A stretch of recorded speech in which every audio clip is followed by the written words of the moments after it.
Alhamdulillah alladzi arsala rasulahu bil huda wa dinil haqq liyudhhirahu 'alad dini kullih wa kafa billahi syahida wa asyhadu an la ilaha illallah wahdahu la syarikalah wa asyhadu anna Muhammadan abduhu wa rasuluh amma ba'du. Hadirin ikhwatu iman jamaah Baitur Rahman yang Allah muliakan, marilah kita panjatkan rasa syukur ke Allah Subhanahu wa taala karena dengan kudrah dan iradahnya, hidayahnya juga kita bisa meneruskan kajian Sirah Nabawiyah, halaqah Sirah Nabawiyah. Insyaallah kita akan masuk ke judul baru di kitab Al-Lu'lu' Al-Maktun, yaitu Ad-Da'watus Sirriyah, dakwah secara sirri. Karena ada dua dakwah itu, ada sirriyah, ada jahriyah. Disebut dakwah sirriyah karena dakwah ini dilakukan secara sembunyi-sembunyi. Jadi yang dilakukan oleh Nabi itu pertama kali dakwah di Makkah itu sirriyah ya. Sembunyi-sembunyi dulu. Tidak berani untuk terang-terangan ya. Nanti ada penjelasannya. Terus yang itu selama 3 tahun. Kemudian 10 tahun kemudian, atau setelah 3 tahun, selama rentang 10 tahun dakwah jahriyah. Jadi fase Makkah itu dakwah Nabi ada 2 fase ya. Di Makkah itu, satu dakwah sirriyah selama 3 tahun lamanya. Yang kedua dakwah jahriyah atau alaniyah. Itu selama 10 tahun. Nah, baru nanti hijrah ya, dari Makkah ke Al-Madinah. Nah, kalau diperhatikan dakwahnya Nabi ini luar biasa berhasil. Bahkan di antara manusia-manusia yang berdakwah, mengajak terhadap ajaran-ajaran agama, pemikiran-pemikiran, akidah-akidah, itu ternyata yang berhasil Nabi kita ya, Nabi Muhammad sallallahu alaihi wasallam. Nah, ternyata di sini nanti ada rahasia besar. Ada rahasia besar di mana dakwah Nabi kita berhasil. Tentunya kita akan bertanya-tanya, gerangan apa, bahkan siapa yang membela sosok Nabi kita sehingga beliau sukses dalam berdakwah di periode awal-awal. Justru di saat orang banyak menolak, ada sosok yang mendukung, menerima. Berarti kita akan coba telusuri di kitab yang ini. Baik, kita coba untuk membacanya. Silakan baca di halaman 192, Ad-Da'watu As-Sirriyah. Qala al-musannifu hafizahullahu ta'ala, bada'an nabiyyu sallallahu alaihi wasallam yad'u ilal islami sirran. Ya ngaguruh teuing dah. Guruh teuing. Laraskeun. Nabi sallallahu alaihi wasallam mulai berdakwah, mengajak ya ke ajaran Islam sirran, secara sembunyi-sembunyi. Dan dakwah secara sembunyi-sembunyi itu ada riwayatnya, riwayat Muslim ya, nomor hadis 832, riwayat Muslim dari Amr bin Abasah radhiyallahu an, kata beliau, sami'tu bi rajulin, aku mendengar seorang laki-laki, dalam riwayat Muslim, bi Makkah, di Makkah, yukhbiru akhbaron, dia memberikan berita-berita dakwah-dakwahnya. Faqa'adtu ala rahilati, lalu aku duduk di kendaraanku. Faqadimtu alaihi, lalu aku mendatangi beliau. Fa idza Rasulullah sallallahu alaihi wasallam mustakhfiyan, maka disitulah ada sosok Rasulullah yang dakwah secara bersembunyi. Berarti ini sirriyah ya dakwahnya. Dakwah secara sirriyah, dakwah secara sembunyi-sembunyi. Makanya penting untuk kita fahami ternyata awal mula dakwah Nabi itu sembunyi-sembunyi. Nah, kemudian kata pemilik kitab Al-Lu'lu' Al-Maknun, kenapa dakwah itu sirriyah di awalnya? Li'alla yufaji'a ahla Makkah, agar tidak menjadi kaget penduduk Makkah itu ya terhadap apa yang nanti Rasul akan dakwahkan. Jadi pertama kali Nabi sirriyah dulu. Sehingga beliau itu faja'ala ya'ridul islama, maka beliau mulai untuk menampakkan, menyodorkan ajaran Islam. Ala al-sokin nasi bihi min ahli baitihi, kepada orang yang paling dekat dengan dia, paling rapat dengan dia, yaitu ahli baitihi, keluarganya. Jadi berdakwah keluarganya, wa asdiqaihi, dengan saudara-saudaranya. Terus berdakwah seperti itu kepada keluarganya, kepada sahabat-sahabatnya. Wa ya'riduhu ala kulli man yatawassamu fihi khairan mimman ya'rifuhum bihubbil haqqi wal khairi wa ya'rifunahu bisidqi was shalah. Jadi berdakwahnya terus akhirnya berkembang nantinya untuk menyodorkan setiap kebaikan kepada orang yang beliau kenal, di antara mereka dengan kecintaan ya. Kecintaan bihubbil haq, kecintaan kebenaran, kecintaan kebaikan, sehingga mereka mengetahui sosok Nabi itu memang sidqu wassalah. Beliau itu memang orangnya jujur itu. Artinya ini dakwah yang berhasil. Ini ada di kitab Ar-Rahiq Al-Makhtum ya, Syekh Al-Mubarakfuri. Jadi kalau memperhatikan ini jelas, jadi Nabi itu berdakwah terus-terusan sejak turun surah Al-Muddatsir. Ya ayyuhal muddatsir kum fa'anzir, wahai orang yang berselimut, kum, berdirilah, fa'anzir, maka berikanlah kabar gembira, anzir. Nanti di dalam surah Asy-Syu'ara dijelaskan lebih rinci lagi, wa anzir ashiratakal aqrabin, wa anzir, dan berikanlah kabar gembira, ashirataka, kepada keluargamu, al aqrabin, tapi yang terdekat. Nah, ikhwan akhwat, yang terdekat dengan Nabi siapa di keluarga? Ya, istrinya. Inilah sosok perempuan yang dia menjadikan sosok di mana memberikan sokongan, dukungan yang kuat terhadap perjuangan Nabi, di mana Nabi berjuang awalnya sendirian, harus menghadapi keadaan Makkah atau keadaan penduduk Makkah saat itu. Di mana saat itu kita tahu bagaimana pra-Islam, Arab sebelum datangnya Islam itu kan bergelimang dengan kemusyrikan. Ada yang menyembah patung Hubal, patung patung Lata, patung Uzza, patung Manat, patung-patung yang lain sampai ratusan patung menjadi kebiasaan bagi mereka.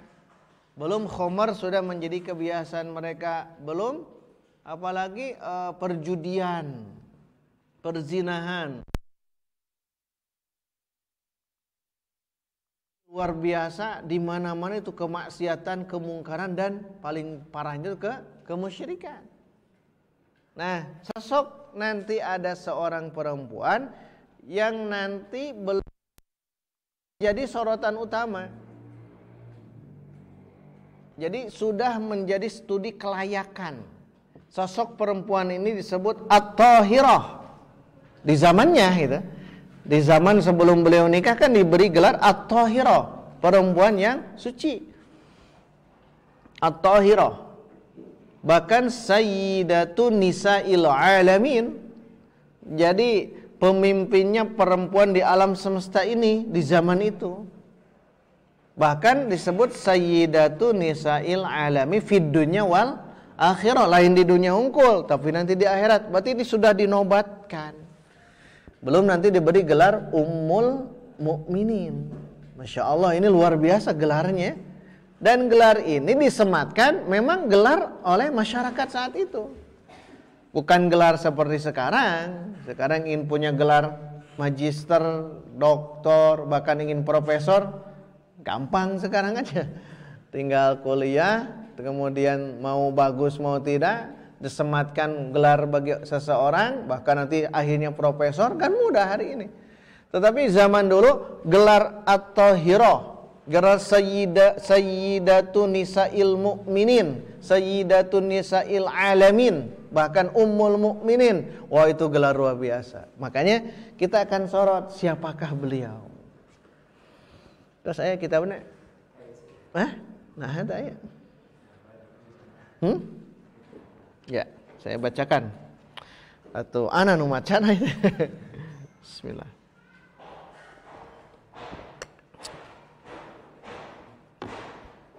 Banyak poin di sini ya, tapi kita sorot satu poin saja.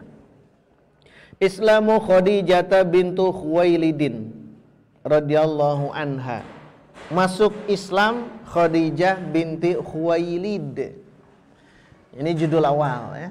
Satu pertemuan hari ini insyaallah. Pertemuan berikutnya Islamu Ali ibni Abi Thalib. Generasi berbeda dia. Sekarang generasi perempuan di sini. Masuk Islamnya Khadijah binti Khuwailid. Siapakah beliau? Binti Khuwailid, istri Nabi Khadijah. Kana awwala man amana bihi sallallahu alaihi wasallam minan nisa. Siti Khadijah, Siti itu dari sayyidah ya, sayyidati jadi Siti. Asalnya sayyidati, sayyidati, dah orang Sunda hayangna di ringkas jadi Siti. Jadi Siti itu sayyidati, Sidi itu sayyidi. Beda ya. Ya Sidi, oh kalau laki, wahai tuanku. Ya Siti berarti nyonyaku itu, yang dianggap hormat, terhormat. Maka orang Arab mah dugikeun kaya alimun nyebut Siti ka tenaga kerja Indonesia nu kaditu. Namana saha Siti Maryam, moal disebut Siti. Karena Siti itu panggilan terhormat sampai hari ini. Siti itu sayyidati. Beliau sayyidati atau Siti Khadijah binti Khuwailid awwala man amana bihi. Orang yang pertama kali iman menerima dakwah Nabi minan nisa, dari kelompok perempuan. Ya, nyambung kepada yang kemarinnya, wa anzir ashiratakal aqrabin, dan berikanlah peringatan kepada karib kerabatmu terdekat, karena yang terdekatnya itu adalah istrinya, ya ke istrinya. Karena Nabi kan sudah ditinggal oleh bapaknya sejak dalam kandungan. Nabi juga ditinggal oleh ibunya Aminah ketika usia 2 tahunan. Artinya sebatang kara sejak zaman dulu. Ketika yang terdekat, ya terdekat dengan istrinya.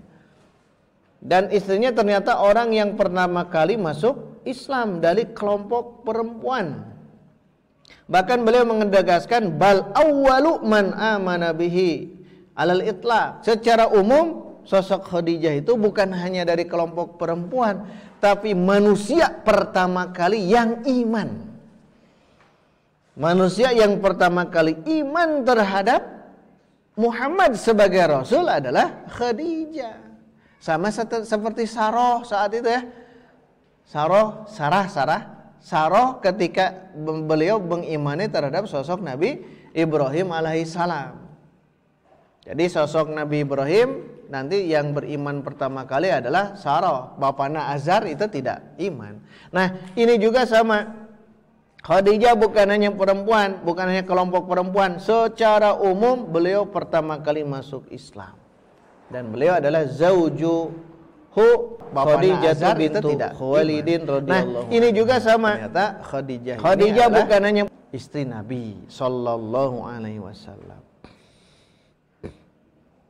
Pernyataan beliau disodorkan di sini sebagai bukti. Satu, menurut Ibnul Athir dalam kitabnya Usudul Ghobah, singa hutan ya.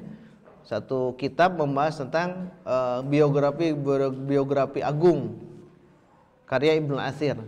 Dalam Usudul Ghobah dijelaskan Khadijatu awwalu khalqillahi.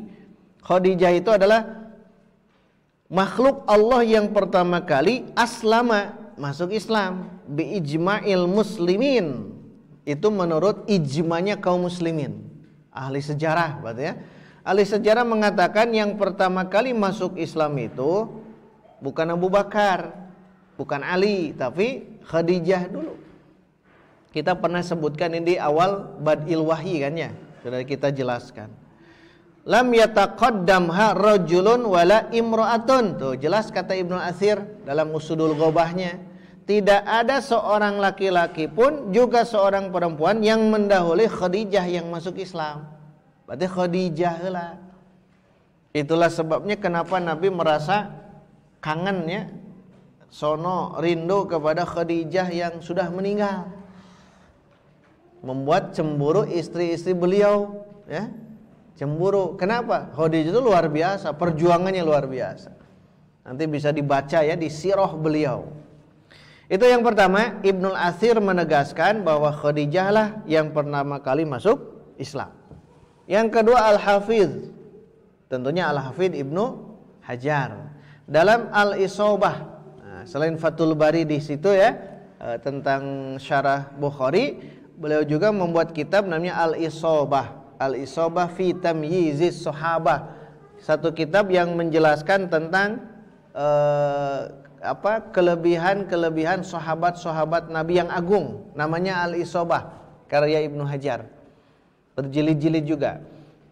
Kata Ibnu Hajar di sini, Khadijatu bintu Khuwailid din zaujun Nabiyyi sallallahu alaihi wasallam. Wa awwalu man saddaqat bi bi'tsatihi mutlaqan. Mutlak secara umum, tidak terikat ya. Secara umum bahwa beliau itu awwalu man saddaqat. Orang yang pertama kali membenarkan bi bi'tsatihi, kenabiannya. Kenabian Muhammad itu dibenarkan adalah oleh Khadijah. Tuh Ibnul Atsir ya, meyakini bahwa beliau sosok yang pertama. Ibnu Hajar juga sama. Terakhir beliau menyodorkan Ibnu Ishaq. Dalam Ibnu Ishaq dalam Sirah Nabawiyah, Ibnu Hisham, Ibnu Ishaq mengatakan wa amanat bihi Khadijatu bintu Khuwailidin. Khadijah binti Khuwailid, beliau iman kepada beliau, kepada Rasul. Wa saddaqat bima ja'ahu minallahi. Jadi menjadi membenarkan apa yang Allah turunkan kepada Nabi sebagai wahyu. Wa kanat awwala, tuh beliaulah yang pertama kali man amana billahi wa rasulihi, orang yang iman kepada Allah dan Rasulnya. Kalau iman kepada Rasul, otomatis iman kepada Allah. Begitu ya. Iman kepada Nabi Muhammad saat itu otomatis iman kepada Allah. Maka wasaddaqat bima jaa minhu, membenarkan apa yang dibawa oleh Nabi, termasuk ketika turun surah Al-Alaq. Fa khaffafallahu bidzalika an nabiyhi fa kana Rasulullah la yasmu syai'an mimma yakrahu min raddin alaihi wa takdzibin lahu dan sebagainya ya. Jadi intinya sosok beliaulah ya, sosok Khadijah lah yang ternyata beliau dijelaskan dalam 3 literatur ya, jelas literatur yang kokoh ya dalam sejarah, bahwa Khadijah binti Khuwailid itu sosok perempuan pertama yang dijadikan sebagai orang pertama kali masuk Islam. Nah, baik, dari sinilah hadirin ikhwatu iman rahimakumullah, kita akan tahu bagaimana perjuangan Nabi selama itu. Perjuangan Nabi selama di Makkah selama 13 tahun. Kita sorotnya di situ ya. Karena Khadijah kan meninggal di Makkah, tidak kehijrah ke Madinah. Berarti ada sosok Khadijah ini punya peranan penting. Makanya ketika perjalanan dulu kita jelaskan tentang awal mulanya, tentang Iqra, sampai turun dari Gua Hira, turun ke rumahnya, sampai mengatakan zammiluni, zammiluni. Tapi oleh Khadijah apa yang disebutkan? Wallahi kan itu. La yukhzikallahu abadan. Demi Allah, engkau tidak akan pernah dihina oleh Allah. Kenapa? Karena engkau suka menyambungkan silaturahim, engkau suka membantu orang lain, memberikan fasilitas kerja kepada. Jadi disebutkan kebaikan-kebaikan Nabi oleh istrinya di saat dia bergetar dan ketakutan. Siun, inilah peran seorang istri berarti. Peranan seorang itu sangat kuat untuk menentukan seseorang maju mundurnya dalam dakwah Islam. Ya, cara berdakwah bukan hanya di mimbar ya. Cara berdakwah itu dia berdakwah memberikan syiar-syiar Islam kepada masyarakat. Kenapa? Ada yang mendukung, ada yang menopang. Bahkan ada yang terjemah ini bagus. Khadijah binti Khuwailid, teladan agung wanita mukminin, Ibrahim Al-Jamal, Madinah Al-Munawwarah. Beliau membuat satu telaahan yang khusus tentang Khadijah. Khusus itu ya, khusus tentang Khadijah. Bagaimana nasab beliau, bagaimana beliau masa muda, bagaimana beliau nanti mendapatkan sosok Nabi Muhammad, bagaimana beliau berinteraksi dengan putra pamannya yaitu Waraqah bin Naufal, terusan berinteraksi sebelum muncul kenabian itu. Jadi banyak bertanya, banyak berdiskusi dengan Waraqah bin Naufal itu. Karena Waraqah itu adalah seorang pendeta yang beliau masih murni dalam keinjilannya. Masih beliau mempertahankan itu. Hanya kan di waktu tuanya itu beliau buta, lemah. Ketika muncul Muhammad sebagai nabi kan dia berjanji. Sudah kita jelaskan. Tapi kita sorotnya kehebatan Khadijah inilah yang memegang peranan penting dakwahnya Nabi bisa hebat. Kenapa? Lihat saja awal mula Nabi ketika bergetar takut munculnya Jibril saat itu di Gua Hira, turun ke bawah, yang menenangkan siapa? Khadijah. Makanya betul. Dan kalau kita baca sejarah, ternyata Khadijah itu dulunya, subhanallah, di sini dijelaskan, beliau sosok yang kalau bergaul dengan perempuan-perempuan yang lain itu memang dari ucapannya, dari perilakunya, perempuan-perempuan yang lain ketika kehadiran Khadijah mereka akan segan. Jadi mun bahasa agama mah mun biasana kongres, mun ibu-ibunya Bu, kongres ngawangkong teu beres-beres, sumping we Khadijah, rep we moal. Dan langsung beliau diberi gelar Thahirah, perempuan yang suci. Kenapa disebut perempuan tersuci? Karena beliau terhormat di perempuan-perempuan Quraisy, Sayyidatun Nisa'i Quraisy. Jadi perempuan-perempuan Quraisy yang menjadikan sorotan utama memang Khadijah. Memang kata para ahli ada di situ namanya istri Abu Sufyan sahada, Hindun bin Utbah. Ya, Hindun ini punya sosok seperti itu, hanya beda dengan Khadijah. Kalau Khadijah punya ketaatan dan keistiqomahan luar biasa. Bahkan kadang-kadang beliau berbincang-bincang itu bukan perbincangan yang ya seperti perempuan-perempuan biasa. Berbincang tentang keilmuan. Ini belum menikah dengan Nabi ya. Baca di sejarahnya. Sehingga diberi gelar At-Thahirah, perempuan yang suci. Kenapa? Suci beliau itu, sangat-sangat menjaga. Bahkan sering berpikir, kenapa banyak manusia-manusia menyembah kepada patung yang tidak ada gunanya. Berpikir terus. Sehingga betul ya, at-tayyibin, at-tayyibat lil tayyibin, wal khabisat lil khabisin. Yang suci ya ketemunya dengan yang suci lagi. Yang buruk ketemu yang buruk lagi. Ya, makanya tidak aneh ketika nanti ya, Khadijah dinobatkan sebagai Ummul Mukminin karena beliau akhirnya menikah dengan Nabi, dan pernikahannya itu memang tidak jomplang terlalu jauh kata beliau itu dekat usianya. Tidak kan dalam sejarah yang kita bacakan Nabi berapa? 25 tahun, Khadijah 40 tahun. Beliau mengkritik tidak terlalu jauh.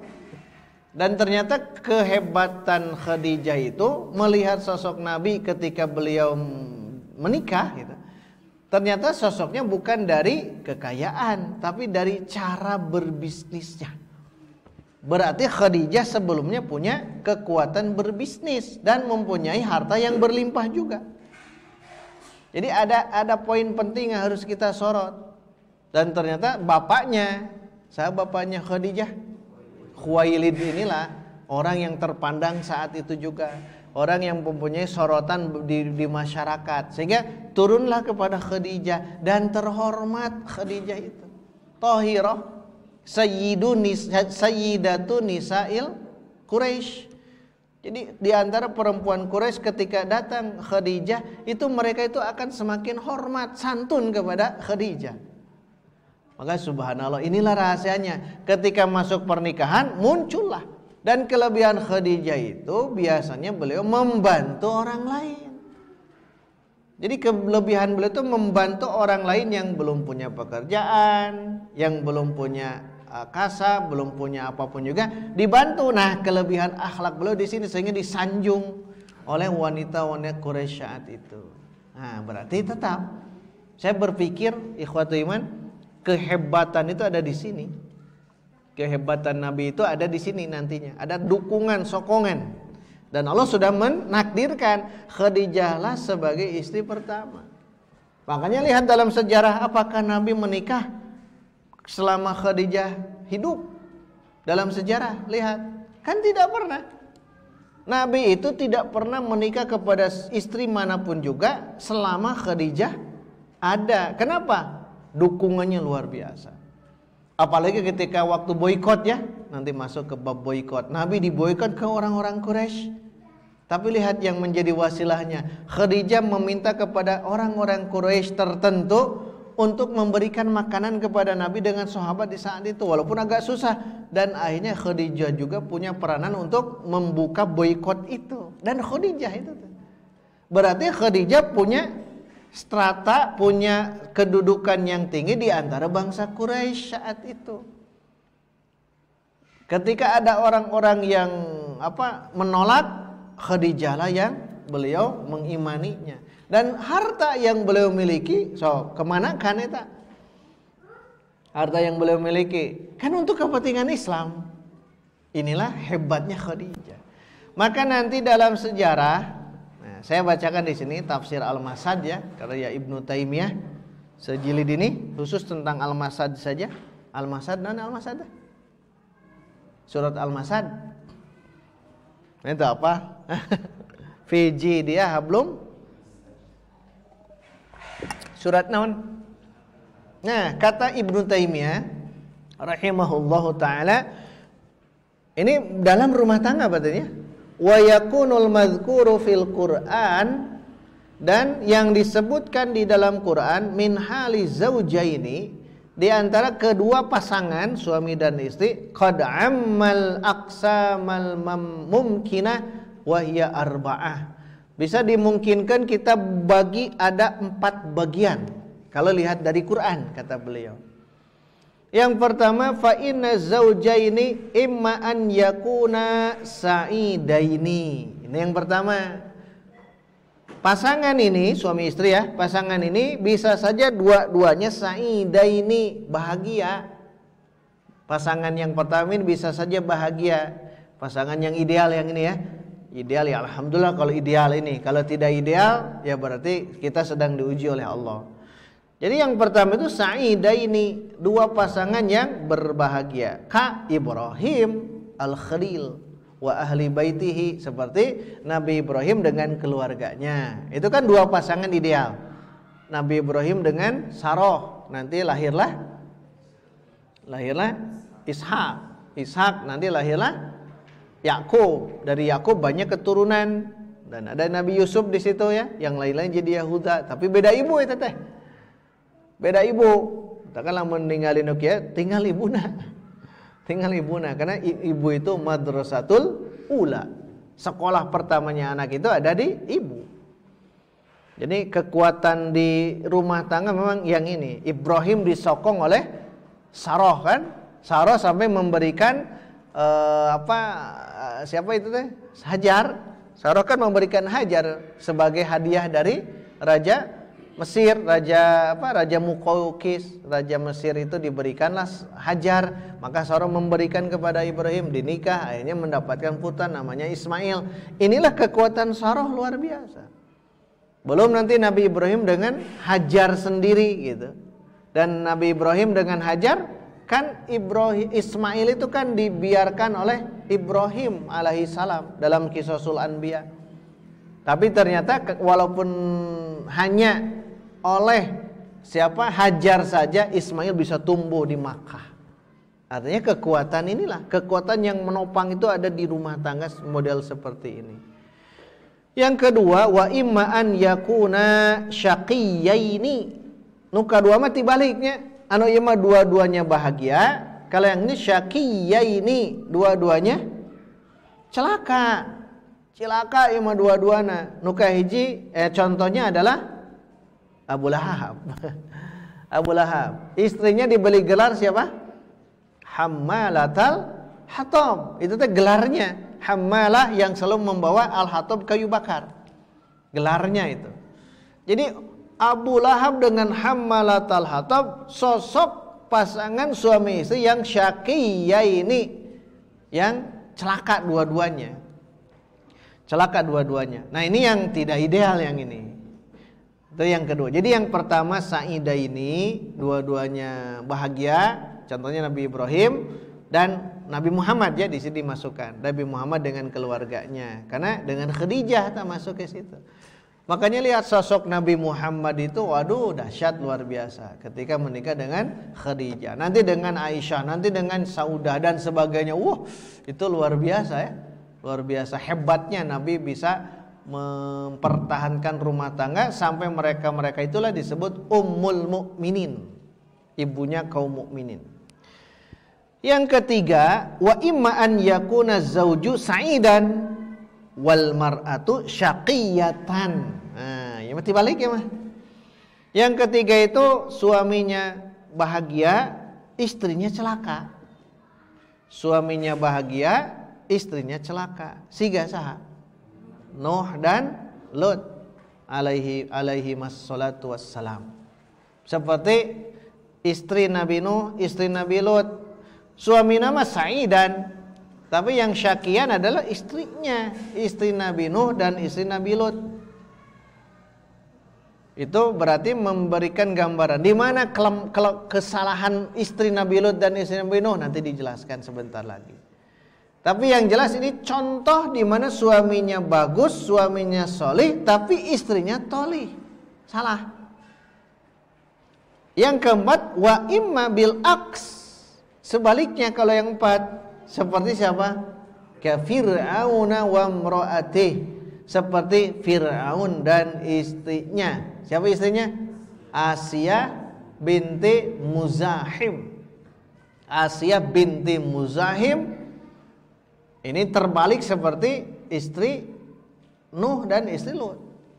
Yang jadi keluarga yang nomor 4 itu terbalik seperti yang terbalik dari nomor yang 3. Kalau nomor 3 suaminya solih, istrinya tolih. Kalau ini terbalik, suaminya tolih, tapi istrinya solihah. Inilah Asia binti Muzahim. Yang nanti oleh Nabi langsung disebutkan ada 4 perempuan. Nah ini Bu harus dijadikan ibrah Bu. Cari dalam sejarah tentang 4 perempuan ini yang dinisbahkan langsung sebagai penghuni surga. Langsung ku Nabi dijelaskan. Disebatkan langsungnya. Yang pertama Khadijah binti Khuwailid. Berarti buka lagi nanti ya. Buka lagi karena majlis seperti hanya sebentar saja. Nanti di rumah dibuka. Siapakah Khadijah sampai mendukung perjuangan Nabi? Khadijah binti Khuwailid yang pertama. Yang kedua putri Nabi. Siapa? Fatimah Az-Zahra. Fatimah yang nanti dinikahkan ke Ali bin Abi Thalib, putra paman Nabi. Yang kedua Fatimah. Nanti cari sosok Fatimah ya. Fatimah kan banyak putra-putri Nabi. Kemarin dia jelaskan ada Al-Qasim, ada Abdullah. Abdullah nanti bergelar At-Tahir. Nanti ada Zainab, ada Ruqayyah, ada Ummul Kulthum, ada Fatimah. Fatimah inilah si bungsu ini ya. Dinisbahkan oleh Nabi sebagai pemimpinnya perempuan di surga. Ada 4 orang. Dan ini disebutkan langsung oleh Nabi. Yang ketiga siapa Bu? Maryam binti Imran. Maryam binti Imran.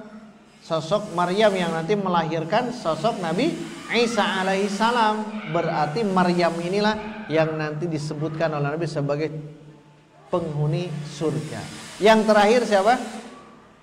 Yang ini, Asiyah binti Muzahim.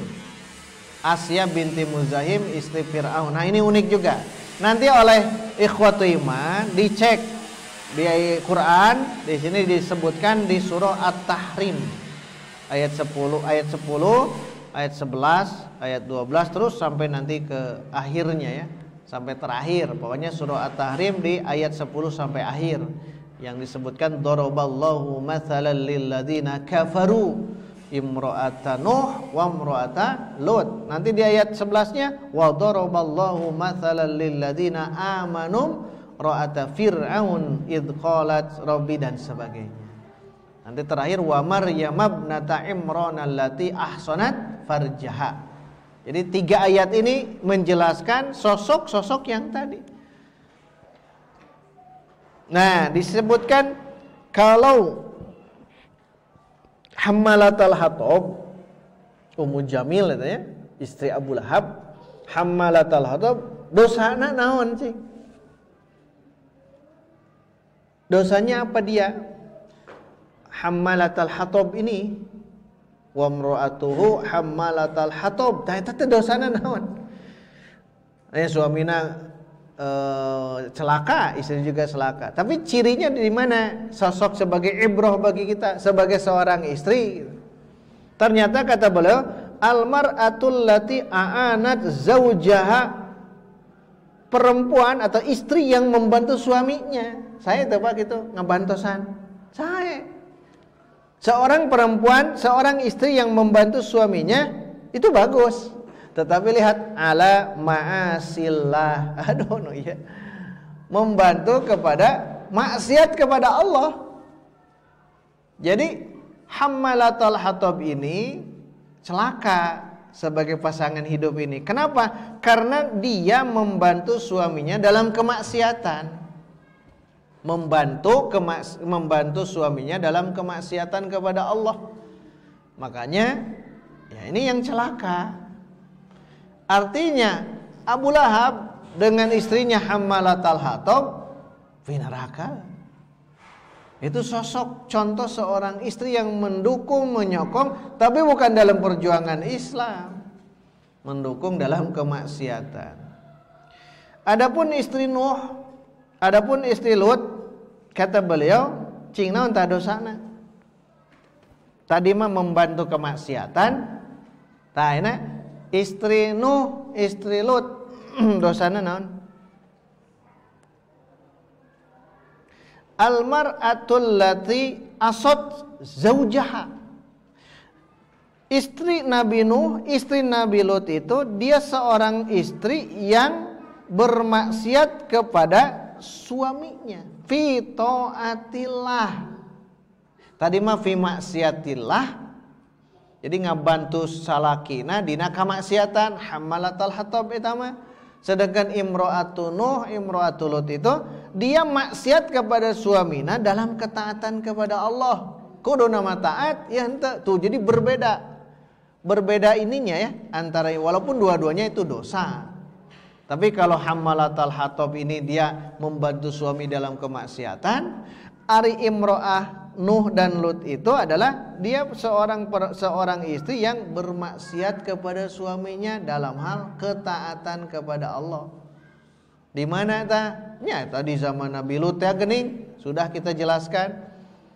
Kan di zaman Nabi Lut mah lalaki resep ka pamegat, awewe resep ka istri kan itu liwat nantinya. Penyakit liwat, penyakit di mana ini adalah gangguan mental. Atau lalaki resep ka pamegat. Sarua laki apa maksudnya? Lalaki ka lalaki, awewe ka awewe. Itu kan moralnya sudah rusak. Makanya ketika itu dosa iya sa imro'atul Lut itu menunjukkan kepada masyarakat bahwa di rumahnya itu ada laki-laki yang datang dari luar. Itu hunggul. Berarti dia bermaksiat kudu nama taat kepada Allah iman teu. Makanya dia bermaksiat. Termasuk istri Nabi Nuh juga sama. Istri Nabi Nuh itu lebih mendukung kepada masyarakat daripada kepada suaminya. Nah, ini kan sosok yang memang dalam dakwah itu memang akan mempengaruhi. Biar bagaimanapun pengaruhnya luar biasa.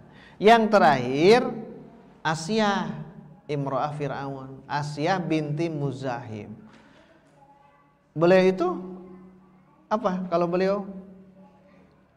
Man asad zaujaha, dia bermaksiat kepada suaminya, tapi fi maksiatillah, dalam kemaksiatan kepada Allah. Mung bermaksiat, mung tidak enggan gitu. Enggan melakukan sesuatu oleh suaminya di mana itu adalah kemaksiatan kepada Allah. Nah, ini 3 sosok contoh yang harus jadi pelajaran di mana 3 istri ini tidak mendukung perjuangan suami, adapun mendukung dalam kemaksiatan. Jadi hammalatul hatab, istri Nuh dan Lut, dan juga istri Fir'aun Asyah binti Muzahim. Maka dipastikan inilah hadirin ikhwatu iman perjalanan dakwah para nabi. Memang diuji, para nabi itu diuji. Kalau Nabi Nuh, Nabi Lut diuji dengan istrinya. Nabi Nuh plus dengan putranya yang satu itu. Nabi Ibrahim diuji dengan bapaknya, gitu kan? Kemudian Nabi Muhammad SAW diuji dengan paman-pamannya dan sebagainya, termasuk Abu Lahab. Karena Nabi harus berhadapan dengan paman sendiri. Abu Lahab itu paman sendiri, uak nak sorangan, harus dihadapi oleh Nabi. Dan ternyata kekuatan Nabi ada di sokongan seorang istri. Berarti seorang istri itu memang tidak kelihatan, tapi jasanya luar biasa. Nah, makanya nu can nikah ya, santri ya nu can nikah, sadayana can nikah.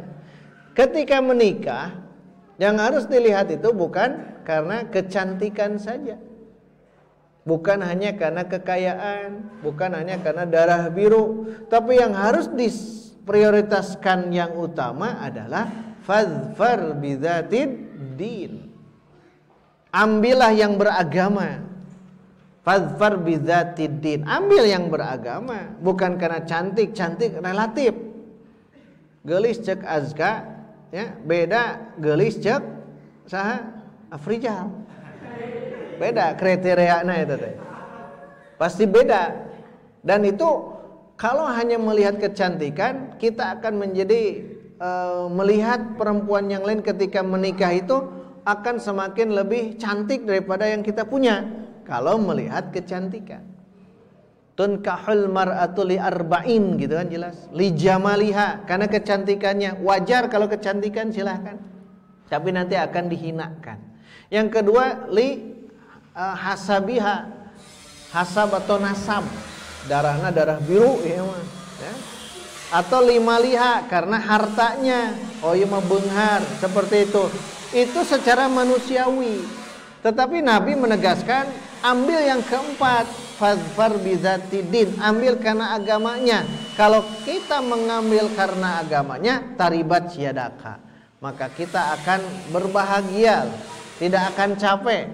Taribat yadaka itu artinya begini, taribat itu turob, yadaka, 2 tanganmu akan penuh dengan tanah. 2 tanganmu akan penuh dengan tanah. Maksudnya apa? Capek. Kalau nikah kita karena harta, nikah karena kecantikan, nikah karena keturunan, itu bahaya. Kalau begitu capek hirup teh. Tapi kalau fadfar bidzatidin, kita akan bahagia, akan didukung perjuangan kita oleh pasangan hidup kita. Nah, makanya betul, yang pertama kali masuk Islam didakwah oleh Nabi Muhammad SAW adalah istri beliau, yaitu Khadijah binti Khuwailid. Nah, itulah kajian pada malam hari ini. Insya Allah kita akan teruskan di pertemuan berikutnya, berarti ke sosok sahabat yang di kalangan remaja dulu, kalangan remaja yang dia ternyata masuk Islam. Berarti kalau tadi di kalangan keluarga terdekat yaitu istrinya, nah nanti di pekan depan kita masuk kepada sosok remaja yang dia masuk Islam. Berarti itu ibrah juga bagi para remaja. Nanti yang sebaya dengan Nabi ada lagi. Nanti yang lain-lainnya insya Allah kita akan bahas kupas tuntas di halaqah sirah nabawiyah. Demikian yang dapat kita bahas pada pertemuan hari ini. Alhamdulillahirabbil alamin. Rabbana atina fid dunya hasanah wa fil akhirati hasanah wa qina adzabannar. Wassalamualaikum warahmatullahi wabarakatuh.